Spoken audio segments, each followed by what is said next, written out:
Hello friend, CGPSC handwritten notes के YouTube channel में आप सभी का बहुत बहुत स्वागत है। चलिएगा, छत्तीसगढ़ सहायक शिक्षक और CGTET तीनों की कंप्लीट तैयारी हमारे द्वारा करवाई जा रही है, चाहे यूट्यूब के माध्यम से, चाहे हमारे special target wise topic test series के माध्यम से। ठीक है, अभी हम लोग लगातार प्रैक्टिस सेट कर रहे थे। 2 प्रैक्टिस सेट होना था, आज थ्योरी क्लास होना था, लेकिन कुछ लोगों का लगभग 8 से 10 लोगों का कल मैसेज आया था कि सर सामाजिक अध्ययन का भी एक प्रैक्टिस सेट करवा दीजिए। उसके बाद जो आप पढ़ाएंगे या जो भी क्लासेस होगा तो थोड़ा सा ज़्यादा समझने में आसानी होगी कि क्वेश्चन कैसे आ रहे हैं करके, क्योंकि क्वेश्चन कैसे आ रहे हैं ओवरऑल सभी का एक बार देखना जरूरी करके। तो चलिएगा, एक बहुत शानदार प्रैक्टिस सेट लेके आ गए हैं सामाजिक अध्ययन का। आप लोग अच्छे से पूरा देखिएगा, पूरा अंतिम तक को देखिएगा। पूरा 60 क्वेश्चन है अभी CGTET पे बेस्ट लेके आए हैं। हालांकि शिक्षक भर्ती के लिए भी इंपॉर्टेंट है, उतना ही इंपॉर्टेंट है, ठीक है, लेकिन पैटर्न को लगभग 60 क्वेश्चनों का रखे हैं ताकि आप लोग का ज़्यादा से ज़्यादा प्रैक्टिस हो जाए। तो 60 क्वेश्चन पूरा कंप्लीट करेंगे हम लोग, तो पूरा अंतिम तक बने रहिएगा। और लास्ट तक आपको लाइव चैट में आंसर देना है और लास्ट में आपको बताना जरूरी है अपने नाम के साथ कितना आपके सही हुआ। सभी चीज़ हम लोग यहाँ रिकॉर्ड कर रहे हैं, आप लोग का कितना सही हो रहा है, क्या हो रहा है, कैसी स्थिति परिस्थिति, क्या आगे उसके बाद डिसाइड करना है, कैसे चलाना है बैच को, किस मोड पे ले जाना है, ताकि हमारा जो उद्देश्य है इस बार लगभग 1000 सिलेक्शन का वो पूरा हो पाए। पिछले बार लगभग 200 प्लस सिलेक्शन हुआ था 2023 में हमारी रणनीति के तहत। इस बार और शानदार तरीके से हर चीज़ करा रहे हैं। पिछले बार प्रैक्टिस सेट हुआ नहीं कराए थे ऐसा, इस बार प्रैक्टिस सेट भी करा रहे हैं, आपको नोट्स भी डाल रहे हैं और हर प्रकार की कोशिश कर रहे हैं। ठीक है, तो चलिएगा, बने रहिए। एक बार शेयर कर दीजिए, फिर स्टार्ट करते हैं। जल्दी शेयर कीजिए अपने व्हाट्सअप स्टेटस में। और ये साइंस वालों को भी देखना है ना, साइंस वालों को भी सामाजिक अध्ययन आपके शिक्षक भर्ती में पढ़ना ही है।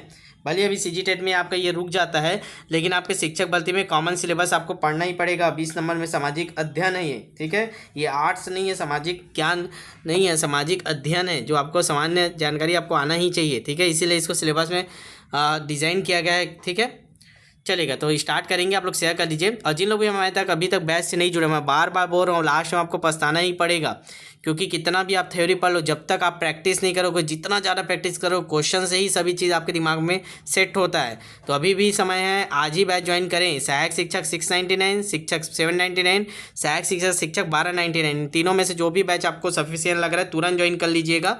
सोचने की भी ज़रूरत नहीं है, आपको गारंटी दे रहा हूँ बेनिफिट होगा ही होगा, क्योंकि आपको पता है मेन प्रैक्टिस ही मेन है। ठीक है, हमारा नंबर नोट कर लीजिए, 75 83 86 44 61। इसमें कॉल या SMS करके आप जुड़ जाइएगा। ठीक है, जैसे कि आपको बताया था, प्रैक्टिस सेट जितने भी मार्केट में हैं मैं सभी को लेके आ गया हूँ, जितना भी है उनमें से जो इंपॉर्टेंट लगे, हमारे प्रैक्टिस सेट से जो इंपॉर्टेंट लगे, मैं उन्हीं को सेलेक्टेड चुनिंदा को करवा रहा हूँ। ठीक है, तो हो सकता है ये प्रैक्टिस सेट आपके पास भी हो, कोई मार्केट वाला उठाया गया हो किसी दिन, तो बढ़िया बात है। आप देखिए उसके बाद आपको कितना याद है, क्या हो रहा है। ठीक है, चलेगा, याद कर देखते हैं। 91 से स्टार्ट कर रहे हैं, उसी पैटर्न में बनाए जिस पैटर्न में आपको रहेगा, ताकि आपको याद रहे नंबर कहाँ से हमको बनाना रहता है।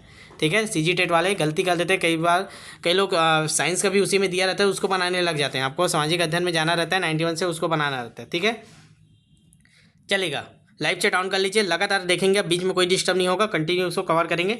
60 क्वेश्चन के बाद आपको बात करते हैं क्या आपके कितने सही हुए, लास्ट में बनाइएगा, पूरा अंतिम तक देखिएगा, भी क्वेश्चन छूटना नहीं चाहिए। जिन लोग जुड़ चुके हैं, जिन लोग बीच में भी जुड़ेंगे, ठीक है, और बाकी प्रैक्टिस से नहीं देख लीजिएगा, प्ले लिस्ट भी बनवा दिया हूँ। चलेगा, 91वां क्वेश्चन, पहला क्वेश्चन आज का, भारत का प्रमाणित समय किस स्थान का स्थानीय समय है, बताइएगा। जो IST बोलते हैं, भारत का मानक समय, standard IST Indian standard time, वो कहाँ का स्थानीय समय, मतलब कहाँ से गुजरा हुआ है वो, ये पूछ रहे हैं। दिल्ली, कोलकाता, लखनऊ, इलाहाबाद। चलेगा, आप लोग देखिएगा, लाइव चैट में एक आंसर दिया करें, उससे ज़्यादा बेहतर क्लियर होता है। ठीक है, आप लोग कई लोग कमेंट में ही देते रहते हैं, तो हम लोग नहीं देख पाते, लाइव चैट हमारे सामने चलते रहता है। ठीक है, चलिएगा, तो पता है आपको जो भारत का मानक समय था, नैनीताल से का, इलाहाबाद के नैनीताल से, तो इसका सही आंसर हो जाएगा ऑप्शन नंबर D। ठीक है, 91 का हो जाएगा D। गिनते जाइएगा, लास्ट में बताइएगा कितने गलत हुए, कम उसको काउंट कर लीजिएगा, फिर आपके कितने सही हुए उसको डालिएगा। ठीक है, 60 बटा आएगा। कई लोग को तो यही लिखने नहीं आता, कई लोग लिखते हैं 60/20। ये क्या लिख रहे हो भैया, आपको तो यही नहीं पता, फिर कैसे टीचर बनोगे आप। जितना आपका सही हुआ वो ऊपर लिखाता है, X की जगह आपको जितना सही हुआ टोटल जितना है। कई लोग का मैं देखा हूँ, कई लोग उल्टा लिखते हैं, 60/30, 60/40 ऐसे लिखेंगे, तो ये गलत नहीं। ये पहले आप सीखिए, टीचर बनने वाले हो, नंबर कैसे दिया जाता है। सेकंड क्वेश्चन है, किस ग्रह का कोई भी उपग्रह नहीं है, मंगल, वरुण, प्लूटो, बुध। तो बताइएगा जल्दी से, किस ग्रह का कोई भी उपग्रह नहीं है। जल्दी कमेंट करेंगे, क्वेश्चन ज़्यादा है तो ज़्यादा कवर करना है आज, तो ध्यान दीजिएगा। ऑप्शन नंबर D, बुध। बुध ग्रह का कोई भी उपग्रह नहीं, याद रखिएगा। ठीक है, हमारा है ना, जैसे हम लोग का उपग्रह क्या है, चंद्रमा है, जो पृथ्वी के चक्कर लगाता है। पृथ्वी किसके, सूर्य के चक्कर लगाता है और चंद्रमा पृथ्वी के चक्कर लगाता है, वो हमारा उपग्रह है। वैसे बुध के एक भी उपग्रह नहीं, याद रखिएगा। चलिए क्वेश्चन नंबर तीसरा 93 नंबर, ठीक है 93 देखते हैं, 93 करके आंसर दीजिए। The anarchical and revolutionary crime act 1919 को सामान्य बोलचाल में क्या कहा जाता है? आप लोग जब हिस्ट्री पढ़े होंगे तो उसमें पढ़ना पड़ता है आपको संवैधानिक जो प्रावधान बने थे, पिट्स इंडिया एक्ट और भारत शासन अधिनियम, ऐसे क्या पढ़ते हो ना, 1818, 1804, ठीक है 35 का है, 1935 का है, ठीक है। तो उसी में बताना है आपको the anarchical and revolutionary crime act 1919 को और किस नाम से जाना जाता था। तो 1919 को क्या आया था आपको पता है, बताइएगा? Rowlatt act, Ilbert bill, Pitt's India act, Indian arms act. बहुत बड़ा विवाद हुआ था इसके चक्कर में, याद है कि नहीं आपको? ठीक है, बिना कानून बिना दलील का बोला गया था 1919 में। जालियांवाला बाग हत्याकांड हुआ था, इसी के कारण हुआ था। इसी के विरोध में अमृतसर में बैठ के आंदोलन वो कर रहे थे, सभा कर रहे थे कि क्या करना है, सरकार ने ऐसा नियम लाया, क्या करना है, बैठक कर रहे थे। अचानक से आया और जनरल डायर ने धर गोली चला दिया, जालियांवाला बाग हत्याकांड, ठीक है। तो कौन सा एक्ट क्या बोलते हैं उसको? और रोलेट एक्ट बोला जाता था। ऑप्शन नंबर ए सही है, 93 का option number A Rowlatt Act बोला जाता था, ठीक है। चलेगा, जिन लोग को नहीं दिख रहा होगा तो आप क्वालिटी बढ़ा लेंगे भाई। ये टाइपिंग का पैटर्न ही वैसी बन गया है प्रैक्टिस सेट का कि आपको थोड़ा सा जूम ज़्यादा नहीं कर पा रहे हैं, ठीक है। पास हो गया है। चलिए बताएंगे 94 नंबर क्वेश्चन आपकी स्क्रीन पे दिखाई दे रहा होगा। निम्न में कौन सी घटना बंगाल की द्वितीय क्रांति के नाम से जाना जाता है? देखिए ऐसी यूनिक क्वेश्चन आता है, बंगाल की द्वितीय क्रांति के नाम से किसको जाना जाता है? 1760 में मीर कासिम का नवाब बनना, 1757 में मीर जाफ़र का नवाब बनना, प्लासी के युद्ध, इनमें से कोई नहीं। तो चलिए जल्दी बताइएगा, बंगाल की द्वितीय क्रांति के नाम से किसे जाना जाता है? 94 नंबर क्वेश्चन का आंसर करेंगे तो किसको बोला जाता है बंगाल की द्वितीय क्रांति? बिल्कुल ऑप्शन नंबर ए 1760 में मीर कासिम का नवाब बनना, इसी को बंगाल की द्वितीय क्रांति के नाम से जाना जाता है, ठीक है, याद रखिएगा इसको। चलिए 95 नंबर देखते हैं। मध्यकालीन भारत में मनसबदारी प्रथा सुने हैं ना, खास तौर पर किस लिए चालू की गई थी? साफ सुथरा प्रशासन के लिए, सेना में भर्ती के लिए, राजस्व संग्रहण के लिए, धार्मिक सामंजस्य के लिए। बताइए मनसबदारी प्रथा किस कारण चालू किया गया था, उसका उद्देश्य क्या था? मध्यकालीन भारत में चला था ना मनसबदारी, पढ़े होंगे आप लोग, जल्दी बताएंगे। और देखिए मुगल काल नहीं हो पाया था हम लोग, तो यूट्यूब में है, आप लोग सर्च करके पढ़ते नहीं हो थोड़ा सा। और एक लोग और कमेंट आया था सहायक शिक्षक बैच में, उसको भी थोड़ा सा बता देता हूँ, तब तक आप लोग आंसर दीजिए और सुन लीजिए। सहायक शिक्षक वाले जुड़े होंगे कि गणित का कैसे कराएंगे सर? गणित का आप कराएंगे क्लास। देखिए गणित के एक से बढ़ के एक एक्सपर्ट यूट्यूब में पढ़ाए हुए हैं, आपको किसी चैनल किसी टीचर को फॉलो नहीं करना है। उस टॉपिक को, जो टॉपिक जैसे आपको दिया दशमलव प्रणाली दिए हैं, तो डायरेक्ट लिखिए वहाँ पर दशमलव प्रणाली, आ जाएंगे 10-20 टीचर के आएंगे सामने में जो फेमस है, उनमें से जितना समय आप देख लीजिए, एक वीडियो देखिए, 2 वीडियो देखिए, ठीक है। एक ही टीचर को उतना देखना सफिशिएंट नहीं है। गणित में जितना ज़्यादा देखेंगे उतना ज़्यादा प्रैक्टिस होगा, अलग अलग मेथड से बनाए अलग अलग क्वेश्चनों को समझाए रहते हैं। तो 1-2 वीडियो देख लीजिए, उसके बाद फिर प्रैक्टिस करके आइए। गणित का मैं नहीं कराऊंगा, गणित का थ्योरी आपके एक से बढ़ के एक टीचर पढ़ाए हुए हैं, तो उसमें समय बर्बाद नहीं करना है हमको। जो एक्सपर्ट लोग पढ़ा चुके हैं उसमें क्यों समय बर्बाद करना? गणित को कहीं से भी पढ़ो, एक ही है, यूट्यूब में फ्री ऑफ कॉस्ट भरा पड़ा है वीडियो, ठीक है। तो गणित को उससे करिए आप लोग, ठीक है। चलिए तो इसका सही आंसर हो जाएगा 95 का। आप लोग बताइए, कमेंट किए क्या? हाँ चलेगा, बिल्कुल।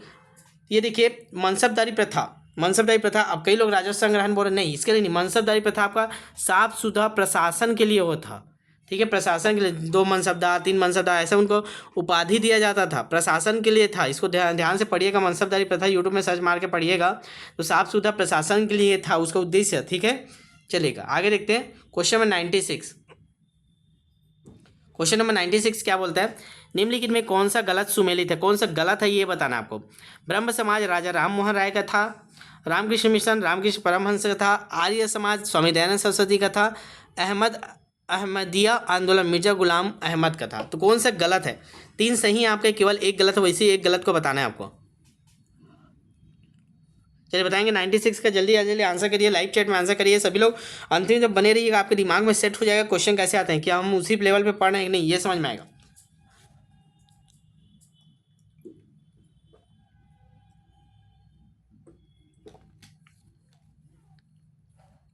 चलेगा तो 96 क्या आएगा आंसर? बिल्कुल ऑप्शन नंबर सी गलत है।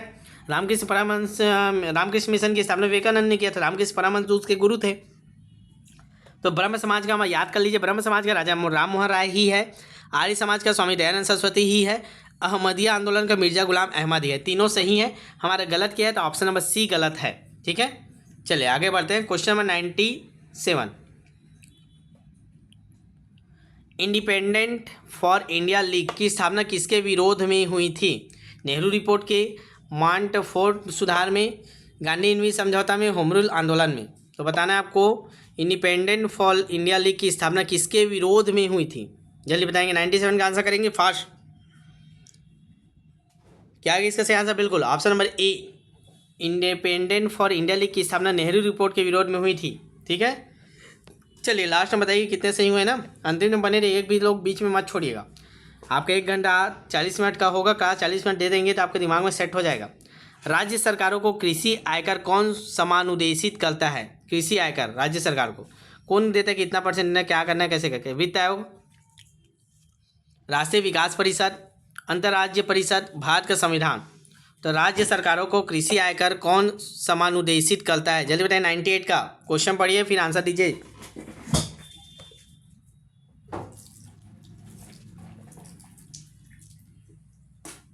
चलिए जल्दी जल्दी का आंसर कीजिए, सभी लोग लाइव चैट में आंसर कीजिए ना। 98 का हो जाएगा ऑप्शन नंबर डी, इसका सही आंसर है, ध्यान दीजिएगा। ठीक है, चलेगा, तो इसका सही आंसर हो जाएगा ऑप्शन नंबर डी। 98 का क्या हो जाएगा? ऑप्शन नंबर डी, भारत का संविधान समानुदेशित करता है कृषि आयकर के। ठीक है, चलिए 99 देखेंगे। चोल काल में निर्मित नटराज की कांस्य प्रतिमाओं में देवाकृति प्राय कितनी भुजाओं वाली है? तो जितना भी चोल काल में जो नटराज की मूर्तियाँ मिलती है उसमें जो कितनी भुजाओं वाली कांस्य की नटराज की प्रतिमा मिलती है? अष्टभुज, षटभुज, चतुर्भुज, बताइएगा। और एक है हमारा द्विभुज। ठीक है, ऑप्शन तो दूर दूर हो गया इसलिए जूम आउट नहीं हो पा रहा है। ठीक है, बताइएगा,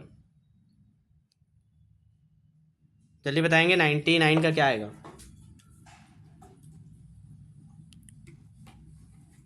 जल्दी कमेंट करेंगे। इसका सही आंसर है ऑप्शन नंबर सी, चतुर्भुजी।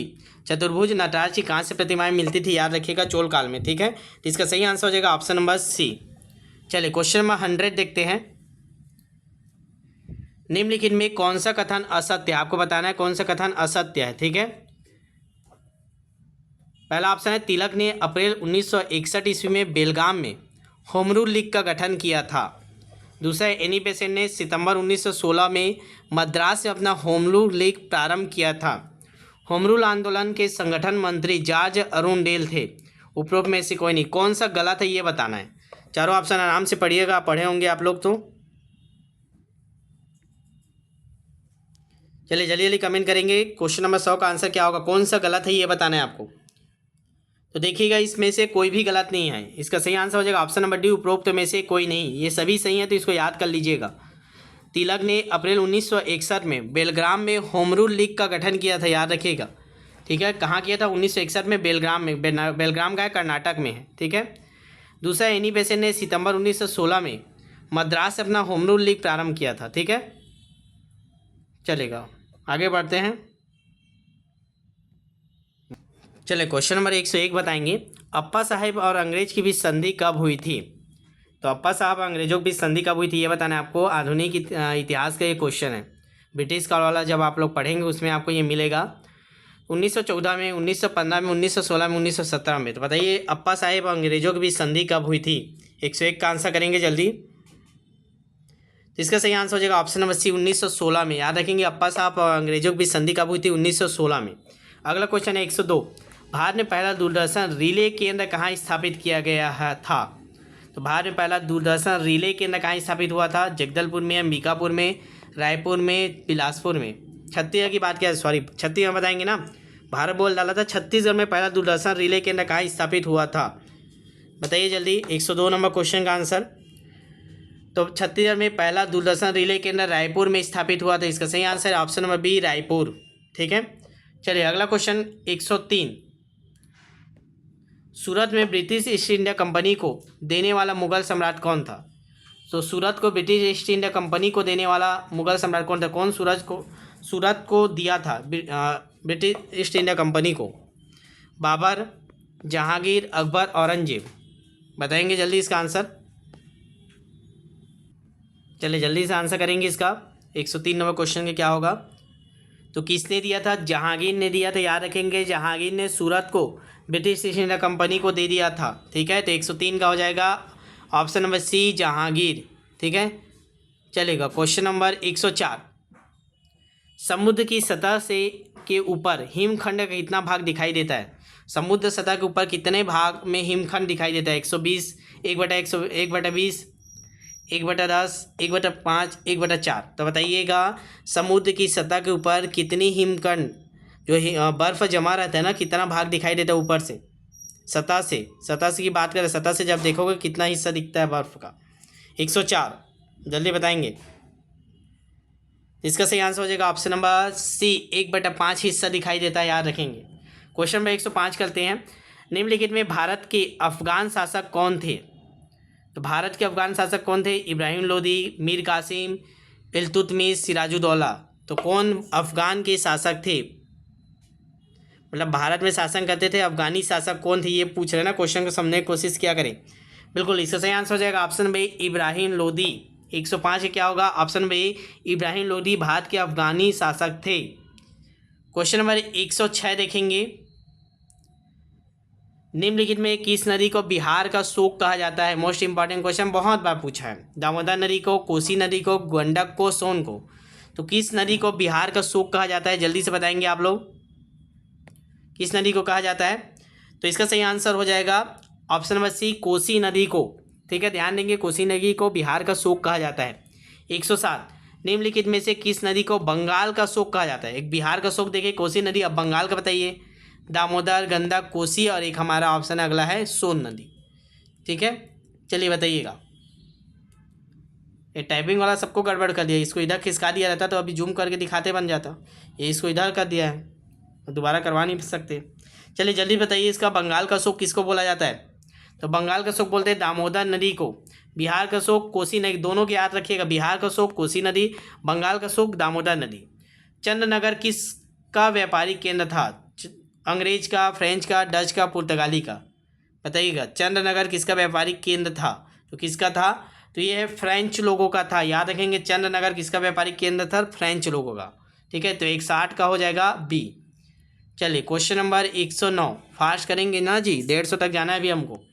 जब कोई उपग्रह पृथ्वी का चक्कर लगाता है तब उस पर निम्नलिखित में कौन सा बल कार्य करता है? तो बताइएगा, अभी आपको मैं समझाया था।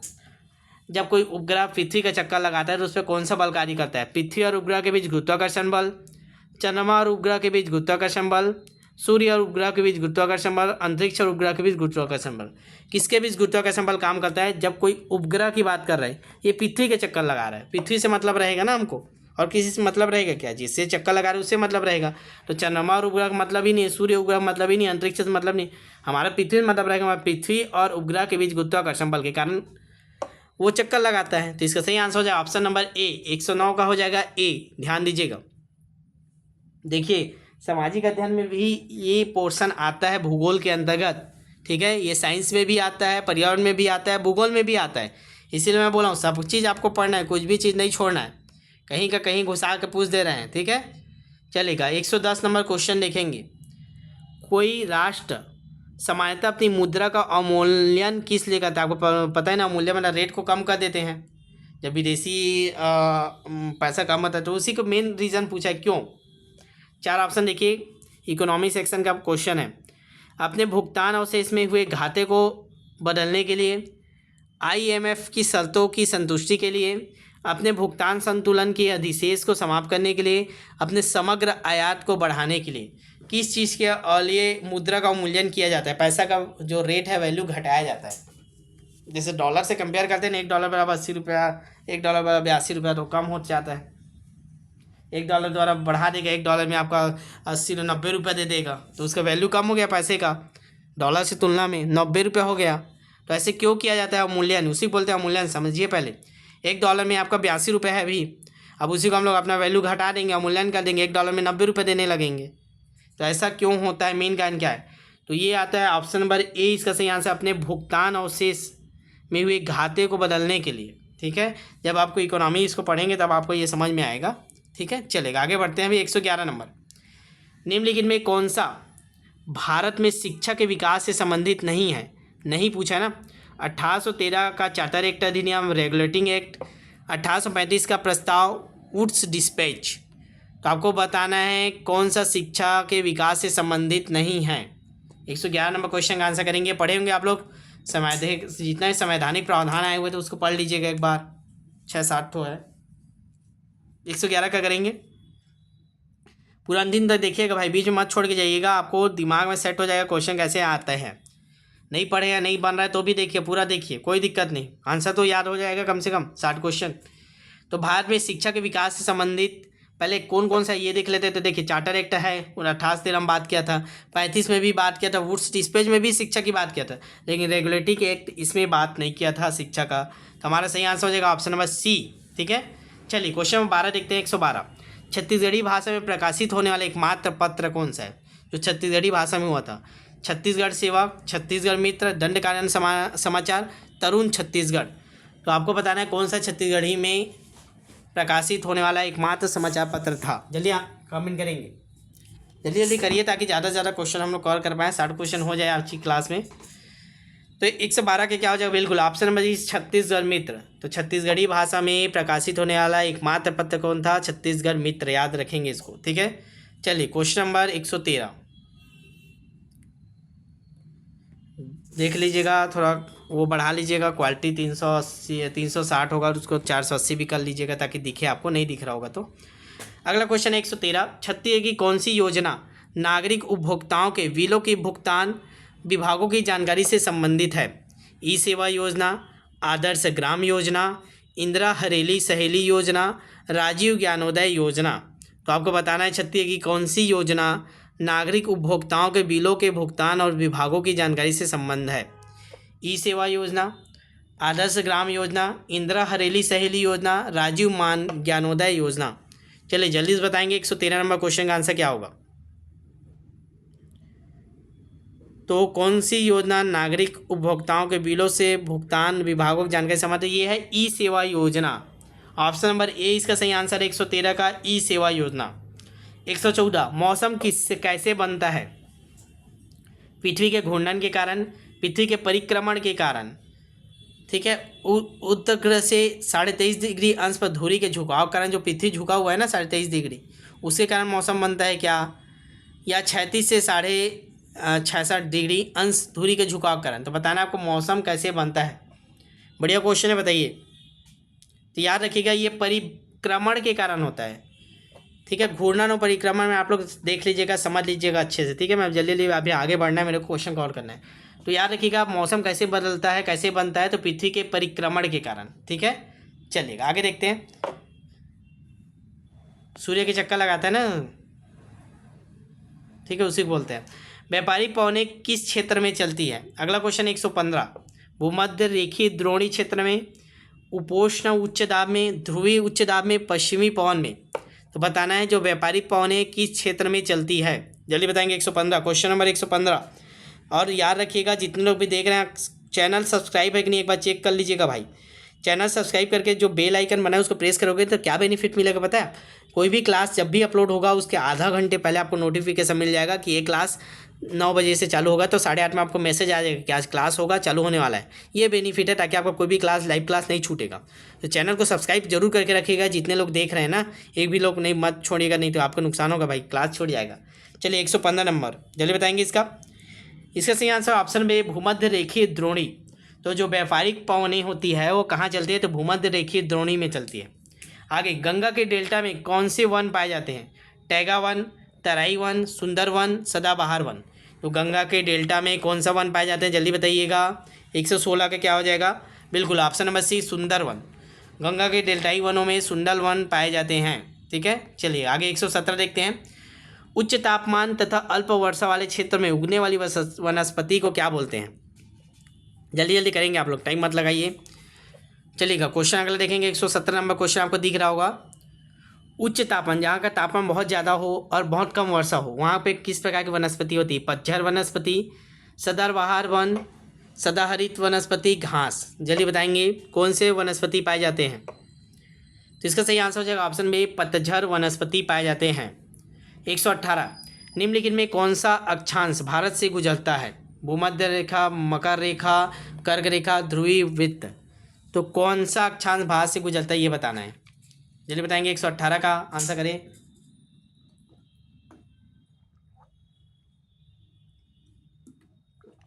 लिंक का वेट मत किया करें, चैनल को सब्सक्राइब करके रखें, आपको नोटिफिकेशन मिल जाएगा, उससे जुड़ा करें। या 9 बजे आपके डायरेक्ट आके चैनल को खोल लिया करो। CGP से हैंड रिटन नोट्स लिखेंगे, चैनल खुलेगा, उसमें जाइएगा, लास्ट वीडियो आपको दिखा देगा कितना बजे चालू होने वाला है। ठीक है। 118 की क्या है, कर्क रेखा। हमारे बाहर से कौन सा गुजरता है, कर्क रेखा, याद रखिएगा। चलिएगा, अक्षांश की बात किया ना, ठीक है, कर्क रेखा। अगला देखेंगे 119, विश्व में भौगोलिक विस्तार की दृष्टि से भारत का कौन सा स्थान है। अक्षांश की बात की इसलिए कर्क रेखा है ना। विश्व में भौगोलिक विस्तार की दृष्टि से भारत कौन सा स्थान है, भौगोलिक विस्तार, दूसरा, सातवां, चौथा, पांचवा, बताइएगा। तो आपको पता है भौगोलिक विस्तार में हमारा कौन सा, बताइए। तो कौन सा है, सातवां स्थान है ना। क्षेत्रफल की दृष्टि से सातवां है, जनसंख्या में दूसरा है, तो क्षेत्रफल को ही भौगोलिक विस्तार बोलते हैं। ठीक है। तो इसका सही आंसर क्या हो जाएगा, सातवां। चलिए 120 नंबर क्वेश्चन देखते हैं। 30 क्वेश्चन कर लिए हम लोग, अभी 30 क्वेश्चन और बचा है। राष्ट्रपति शासन किसी भी परिस्थिति में 1 वर्ष से अधिक नहीं लागू हो सकता, परंतु अवधि 3 वर्ष तक बढ़ाई जा सकती है। यदि, बताइए कब। आपातकाल की घोषणा संविधान की धारा 352 के अंतर्गत की गई हो, प्रधानमंत्री राष्ट्रपति से प्रार्थना करे कि अवधि बढ़ा दिया जाए, चुनाव आयोग घोषणा करे कि परिस्थिति चुनाव योग्य नहीं है, उच्चतम न्यायालय स्वीकृति दे दे। देखिए, राष्ट्रपति शासन आपको पता है 1 वर्ष से अधिक नहीं होगी, हर 1 वर्ष में उसको आगे बढ़ाना पड़ता है, लेकिन 3 वर्ष तक बढ़ाई जा सकती है। ठीक है। कब, किस कंडीशन में 3 वर्ष तक बढ़ाई जा सकती है, तो ये ध्यान दीजिएगा। देखिए, चुनाव करवाना रहता है, लेकिन अगर चुनाव आयोग बोल दे कि चुनाव आयोग घोषणा करे कि परिस्थिति चुनाव योग्य नहीं है, तो 1 साल और बढ़ जाएगा, फिर 1 साल और बढ़ जाएगा, ऐसे करके 3 वर्ष तक राष्ट्रपति शासन को बढ़ाया जा सकता है। तो ये हमारा सही आंसर होगा 120 का सी। चलेगा। शिक्षा की 10-2-3 जो अभी बंद होने वाला है नई शिक्षा नीति के द्वारा, शिक्षा की 10-2-3 प्रणाली का विचार सर्वप्रथम किस कमीशन ने दिया था। सैडलर कमीशन ने, राधा कृष्ण कमीशन ने, मुडलियर कमीशन ने, कोठारी कमीशन ने। जल्दी बताएंगे इसका आंसर। शिक्षा की 10-2-3 प्रणाली का विचार सर्वप्रथम किस कमीशन ने प्रस्तुत किया था। 121 बताएंगे। तो चलेगा, को किसने दिया था, किस कमीशन ने इसका प्रस्तुत किया था, कोठारी कमीशन। इसका सही आंसर है ऑप्शन नंबर डी। याद रखेंगे, जो शिक्षा की 10-2-3 प्रणाली था उसका किस कमीशन ने प्रस्तुत किया था, तो कोठारी कमीशन ने। ठीक है। चलिए आगे देखेंगे क्वेश्चन नंबर 122। अशोक विश्व के महान सम्राटों में श्रेष्ठ इसीलिए माना जाता है क्योंकि वह पूर्ण रूप से अहिंसावादी था, उसे नैतिकता के उच्च आदर्श द्वारा शासन किया था, उसने कलिंग युद्ध के बाद युद्ध करना छोड़ दिया था, उसने सबसे शक्तिशाली साम्राज्य में से एक की बागडोर संभाली थी। तो अशोक को विश्व के महान सम्राटों में से मेन क्यों माना जाता है, सबसे श्रेष्ठ क्यों माना जाता है, ये बताना है आपको। चलेगा, 122 का जल्दी से आंसर करेंगे। इसका सही आंसर हो जाएगा ऑप्शन नंबर बी, उसने नैतिकता के उच्चतम आदर्श पर शासन किया था। याद रखेंगे, अशोक को विश्व के महान सम्राटों में से श्रेष्ठ माना जाता है क्योंकि उसने नैतिकता के उच्चतम आदर्शों द्वारा शासन किया था। ठीक है। चलेगा, 123 नंबर देखते हैं। ओजोन परत क्या है। सूर्य के प्रकाश की एक रक्षी परत, ताप से रक्षा करने वाली एक परत। ठीक है, 2 ऑप्शन इधर देखेंगे।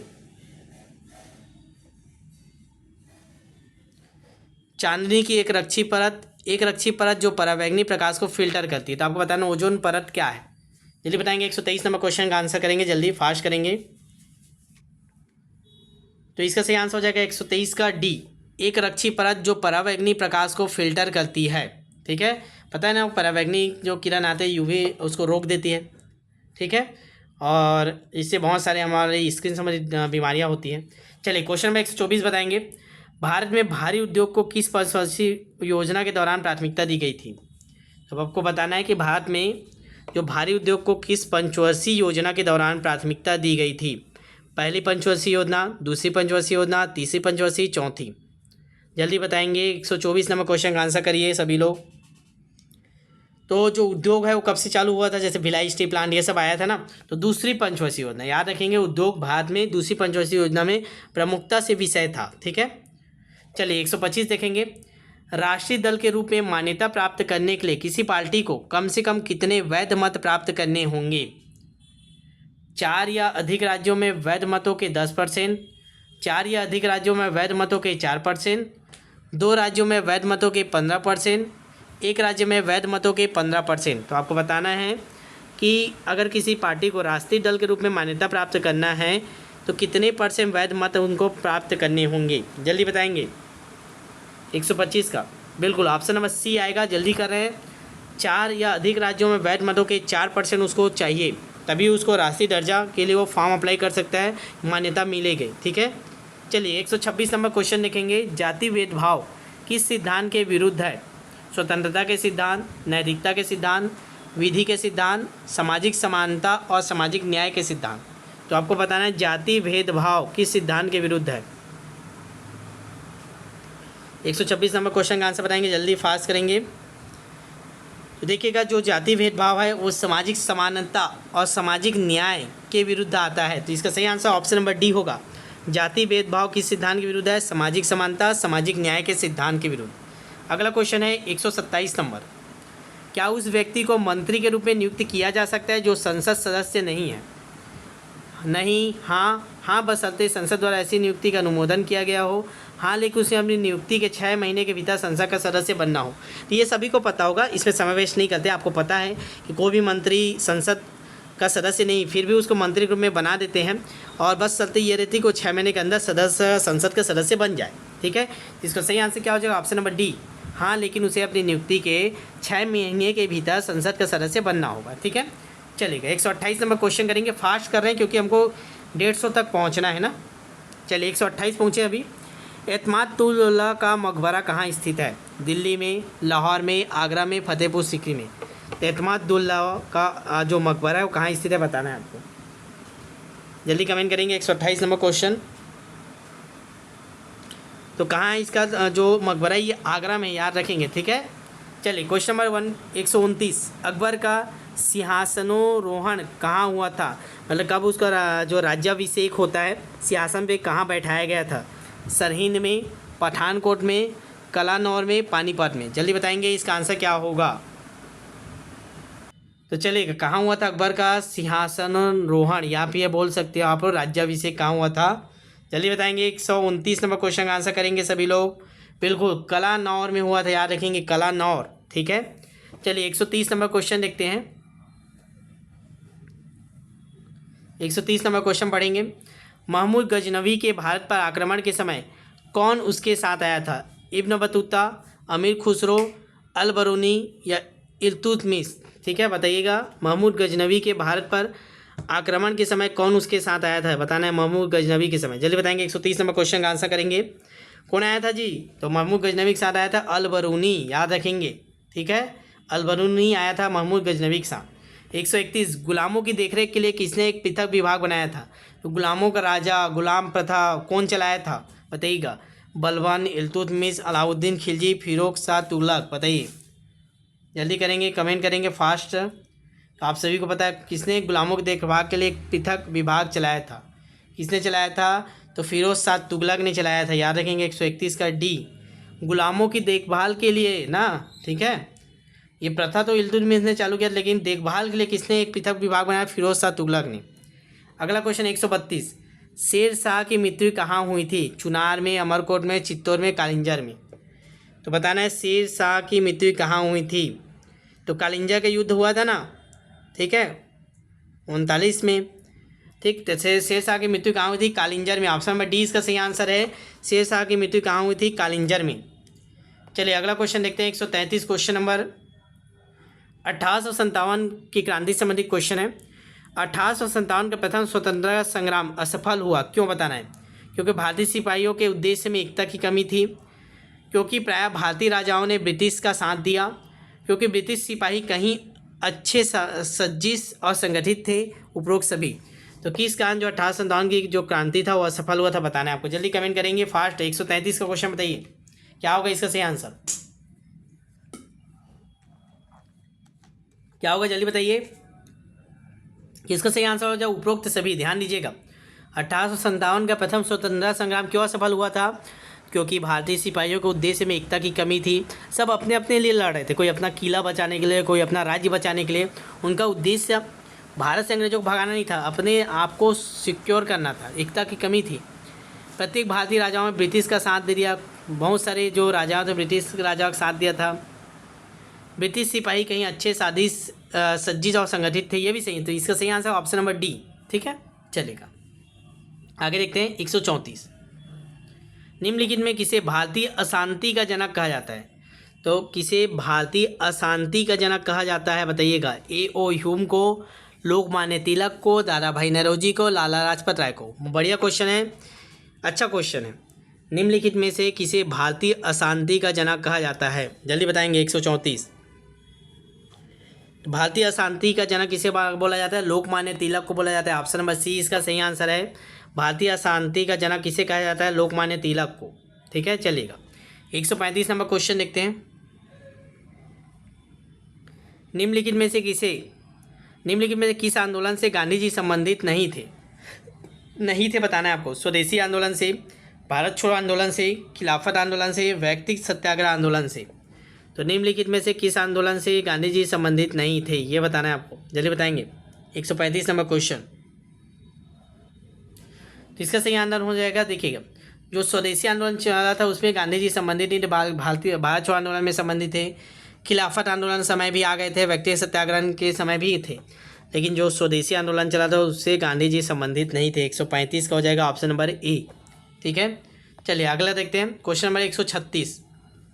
लास्ट तक बने रहिएगा भाई, मैं बार बार बोल रहा हूँ, बड़े लंबा क्लास हो रहा है, लेकिन हर एक क्वेश्चन आपके दिमाग में छप जाएगा, आपको पता चलेगा आगे कैसे पढ़ना है। सामाजिक अध्ययन विषय निम्न में से किस सिद्धांत पर आधारित है? क्वेश्चन नंबर 136 बताइएगा।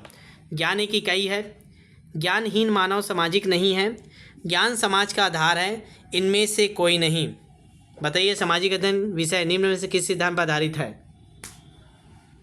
136 नंबर क्वेश्चन का आंसर करेंगे बिल्कुल ऑप्शन नंबर ए। सामाजिक अध्ययन ज्ञान एक इकाई है, इसी आधार पर सिद्धांत पर आधारित एक सब्जेक्ट है। ज्ञान एक इकाई है, ऑप्शन नंबर ए इसका सही आंसर है। चलिए 137 देखेंगे। चलिए अगला क्वेश्चन देखेंगे। 137 नंबर। निम्न में कौन सा पाठ्य पुस्तक विधि का एक दोष नहीं है? कौन सा दोष नहीं बताना, बाकी सब दोष है, एक उसकी क्वालिटी है। छात्रों में वैज्ञानिक दृष्टिकोण का विकास नहीं होता, यह विधि शिक्षण के सूत्रों जैसे सरल से कठिन की ओर आदि की उपेक्षा करती है, इसके द्वारा छात्रों में रटने की प्रवृत्ति बढ़ती है, इसके द्वारा कक्षा का वातावरण उल्लासपूर्ण और रुचिकर हो जाता है। तो कौन सा इसका दोष नहीं है ये बताना है आपको, पाठ्य पुस्तक विधि का। जल्दी बताएंगे। पाठ्य पुस्तक से बच्चों को आप पढ़ाते हैं तो उसके अंतर्गत कौन से इसका दोष नहीं है ये बताना है आपको। 137 का आंसर करेंगे। तो देखिएगा, ये सब तो ठीक बोल रहे हैं, वैज्ञानिक दृष्टिकोण नहीं होता। भाई पुस्तक पढ़ के क्या वैज्ञानिक दृष्टिकोण आएगा? ठीक है, सरल से कठिन को, ये भी सही है, ये भी सही है, लेकिन ये वाला उल्लासपूर्ण रुचिकर हो जाता नहीं होता भैया। ठीक है, दोष नहीं है, अच्छी चीज़ है, वो उसकी क्वालिटी बता रहा है बिल्कुल। तो ये दोष नहीं है बोला, तो ये आएगा ऑप्शन नंबर डी। ठीक है, इसको देखिएगा। चलिए अगला क्वेश्चन 138। सामाजिक विज्ञान विषय के संदर्भ में निम्नलिखित में कौन सा कथन असत्य है ये बताना है। सामाजिक विषय विज्ञान के समय में आपको बताना है कौन सा असत्य है। चार ऑप्शन आपके सामने हैं। सामाजिक विज्ञान में आर्थिक, राजनीतिक, भौगोलिक तथा ऐतिहासिक क्षेत्रों के सामग्री ग्रहण की जाती है। सामाजिक विज्ञान के प्रकरण किसी एक विषय से संबंधित होते हैं। सामाजिक विज्ञान बच्चों में सामाजिक व्यवहार के लिए उपयोगी व लाभदायक है। सामाजिक विज्ञान की शिक्षा से सामाजिकता लाने पर बल दिया जाता है। चलिए बताइएगा जल्दी, सामाजिक विज्ञान के विषय के संदर्भ में कौन सा असत्य है? 3 सही है, 1 गलत है, ये बताना है आपको। 138 बताइएगा। इसका सही आंसर हो जाएगा ऑप्शन नंबर बी। ये आपकी असत्य, बाकी 3 सही हैं। सामाजिक विज्ञान के प्रकरण किसी एक विषय से संबंधित है, गलत है। एक विषय कहाँ रहता है भैया? सामाजिक विज्ञान में आपका इतिहास पढ़ना है, भूगोल पढ़ना है, नागरिक शास्त्र पढ़ना है, ये गलत हो गया। बाकी तीनों सही हैं। क्या क्या सही हैं? सामाजिक विज्ञान में आर्थिक, राजनीतिक, भौगोलिक, ऐतिहासिक क्षेत्रों का संग्रह रहता है। सामाजिक विज्ञान बच्चों में सामाजिक व्यवहार के लिए उपयोगी है। शिक्षक में सामाजिकता लाने पर बल दिया जाता है। तो ये तीनों सही हैं, बस बी वाला गलत है हमारा। ठीक है, चलिए 139। निम्नलिखित में समस्या समाधान विधि का गुण क्या है बताना। इस विधि में छात्र भावी जीवन की समस्याओं को हल सीखते हैं। इस विधि से छात्रों में मनोवैज्ञानिक दृष्टिकोण का विकास होता है। इस विधि से छात्रों को स्वाध्याय के लिए प्रेरित करती है। उपरोक्त सभी, चलिए बताइए समस्या समाधान विधि का गुण क्या है। 139 जल्दी बताएंगे। बिल्कुल, इसका सही आंसर है ऑप्शन नंबर ए। इस विधि से छात्र भावी जीवन की समस्याओं का हल सीखते हैं। ठीक है, तो इसका क्या है, समस्या समाधान अगर आप विधि से बच्चों को पढ़ाना सिखाते तो जो उनके दैनिक जीवन में समस्या आएंगे उसका भी हल करना वो सीख जाते हैं। इसका सही आंसर ऑप्शन नंबर ए। चलिए 140 नंबर पहुंच चुके हैं। पूरा अंतिम तक बने रहिएगा, बीच में मत छोड़िए, क्योंकि जो भी चीज़ आप छोड़ेंगे हो सकता है वही आपके पेपर में आ जाए तो बाद में आपको पछताना पड़े। ठीक है, 140 नंबर चलिएगा। सामाजिक अध्ययन शिक्षण में परिवीक्षित विधि का दोष है। इसमें समय अधिक लगता है, अतः एक कालांश अपर्याप्त होता है। यह विधि व्यय साध्य है। इसमें शिक्षकों को श्रम अधिक करना पड़ता है। उपरोक्त सभी, जल्दी बताएंगे। सामाजिक अध्ययन शिक्षण में परिवीक्षित विधि का दोष है। चलिए इसका आंसर बताएंगे क्या है परिवीक्षित विधि का दोष। इसका सही आंसर हो जाएगा उपरोक्त सभी। ये सभी उसके दोष हैं। इसमें समय अधिक लगता है, एक कालांश अपर्याप्त होता है, इसमें व्यय साध्य है, मतलब पैसा ज़्यादा लगता है, शिक्षकों को श्रम अधिक करना पड़ता है। ठीक है, ये सभी उसके दोष हैं। सामाजिक अध्ययन विधि में परिवीक्षित विधि एक होता है। ठीक है, चलिएगा आगे देखते हैं। 41 छोटा है, ध्यान से देखेंगे। सामाजिक विज्ञान में पाठ्य सहगामी क्रियाओं का उद्देश्य क्या होता है। पाठ्य सहगामी क्रिया जो हम लोग कराते हैं पाठ पढ़ाने के साथ साथ, उसका उद्देश्य क्या होता है। व्यवहार के उच्चतम प्रतिमानों का विकास करना, छात्रों के विशेष कौशलों का विकास करना, सामुदायिक जीवन के विस्तृत क्षेत्रों में रुचि का विकास करना, ये सभी। चलिए बताएंगे, जल्दी फास्ट करेंगे। सामाजिक विज्ञान विषय में पाठ्य सहगामी क्रियाओं का उद्देश्य क्या होता है। 141 का जल्दी बताएंगे। जल्दी बताएंगे इसका आंसर क्या होगा।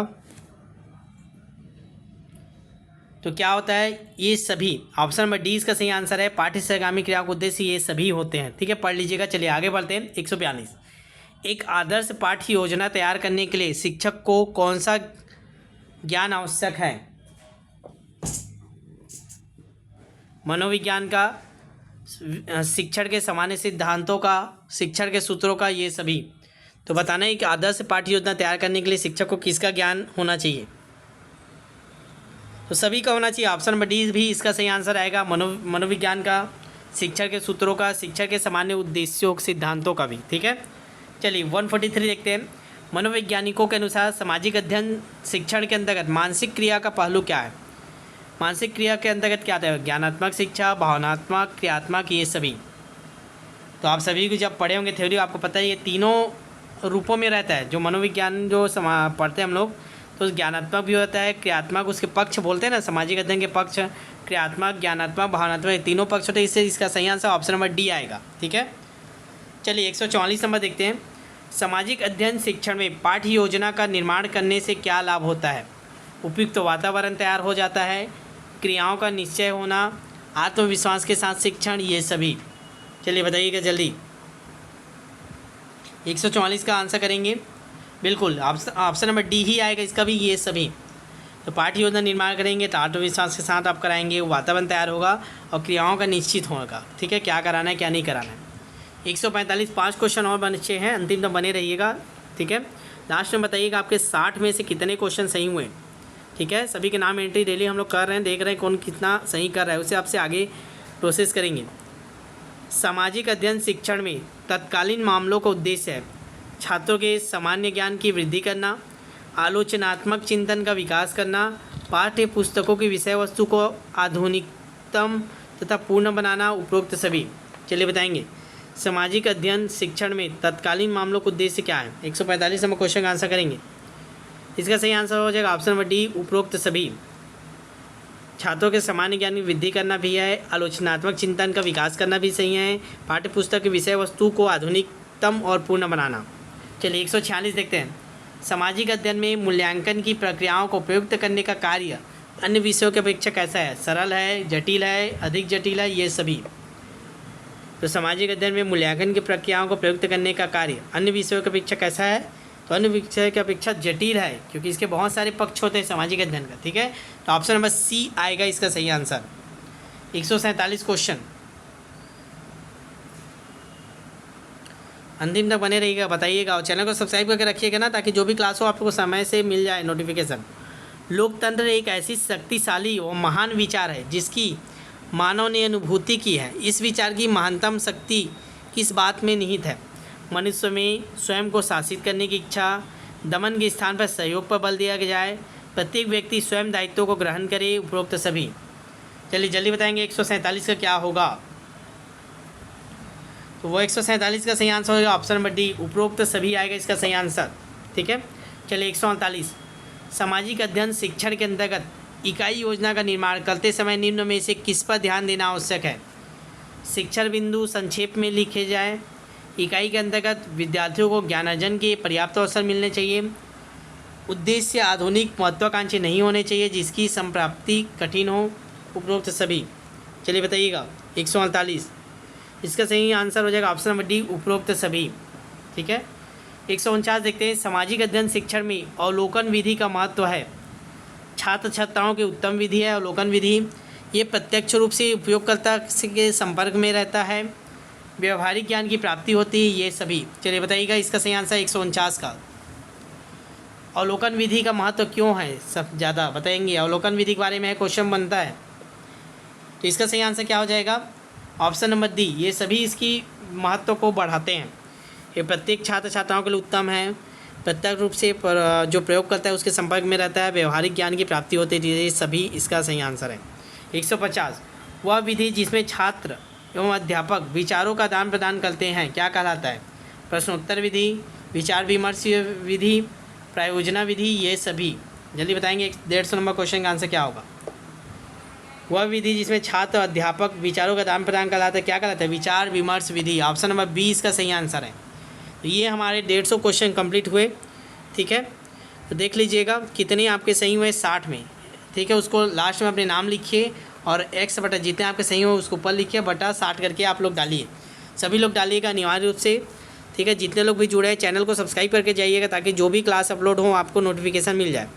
सामाजिक अध्ययन का एक प्रैक्टिस से करवाना जरूरी था ताकि आपको पता चल पाए कि आपको पढ़ना कैसे है। ठीक है, और सभी टेस्ट आपके बैच में रेगुलर रूप से डालेंगे। गणित के भी 2 टेस्ट डलें सहायक शिक्षक बैच में, देख लीजिएगा, देखते जाइएगा। एक डला होगा तो एक डल जाएगा। ठीक है, सहायक शिक्षक बैच अगर आप लोग अभी तक ज्वाइन नहीं किए, जितने लोग भी देख रहे हैं 699 है, केवल ज्वाइन कर लीजिए।